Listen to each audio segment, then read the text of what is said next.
Welcome 2026। Happy new year সবাইকে। ঘড়ির কাঁটায় তখন ঠিক ভোর 3:45। আমি আর প্রীতম বেরিয়ে পড়েছিলাম দক্ষিণেশ্বরের মা কালীকে দর্শন করার জন্য। মায়ের থেকে আশীর্বাদ নিয়ে বছরের প্রথম দিনটা শুরু করতে চেয়েছিলাম। আমরা কয়েকদিন ধরে এটাই ভাবছিলাম যে বছরের প্রথম দিনটা যদি মাকে দিয়ে শুরু করা যেত, হয়তো প্রত্যেকটা দিনই বছরের আরও সুন্দর করে তুলতো আমাদের জীবনকে। তো যেরকম ভাবা সেরকমই কাজ। আমরা দুজনেই বেরিয়ে পড়েছিলাম। রাস্তা ভীষণই ফাঁকা, বাট বাইরে ভীষণ ঠান্ডা। তারপরেও ভালো লাগা একটা কাজ করছিল। তারও কারণ একটাই, মায়ের কাছে যাচ্ছি। এই মা ডাকটা শুনলে না, সত্যি আমাদের প্রত্যেকেরই জীবনে একটা আলাদা অনুভূতি কাজ করে। আর আরও একটা কথা না বললেই নয়, আমাদের 2025 সালটা যে আমাদের দুজনের জীবনটায় খুব ভালো কাটিয়েছি সেটা বলবো না।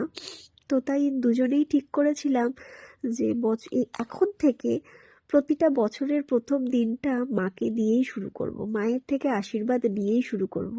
তাহলে হয়তো আমাদের আগামী জীবনটা, আগামী দিনগুলো আরও সুন্দর হয়ে উঠবে। আর যতটা কাছে এগোচ্ছিলাম, মনটা ততটা চাইছিল যে কখন মায়ের কাছে যাব, কখন মায়ের কাছে যাব, মাকে দর্শন করব, মাকে পুজো দেব, মাকে মন ভরে ডাকবো, মাকে দেখব। তো মায়ের মন্দিরের কাছে যখন গেলাম, দেখলাম প্রচণ্ড ভিড়। ভাবতেই পারছিলাম না যে এখন ঘড়িতে 4:15 থেকে 20 বাজে। মনে হচ্ছিল একটা গম গম এলাকায় চলে এসেছি আমি। তো যাই হোক, গাড়ি পার্কিং করে আমি আর প্রীতম হাঁটতে শুরু করলাম মায়ের মন্দিরের দিকে। তো প্রথমেই ঢুকেই সব কিছু জমা দিয়ে দিলাম, কারণ ফোন তো অ্যালাউ নেই। সব কিছু জমা দিয়ে মাকে পুজো দেওয়ার জন্য একটা ডালাও নিলাম, নিয়ে ভীষণ বড় একটা লাইন পড়েছিল যেখানে গিয়ে দাঁড়ালাম। তো যাই হোক, মায়ের মন্দির 6টায় ওপেন হয়েছে, আমরা 6টা অবধি লাইনে দাঁড়িয়েই ছিলাম। দেন তারপরে আস্তে আস্তে লাইন এগোতে আমরাও এগোলাম এবং পুজো দিলাম। পুজো দেওয়ার সময় মনে একটা আলাদাই অনুভূতি কাজ করছিল।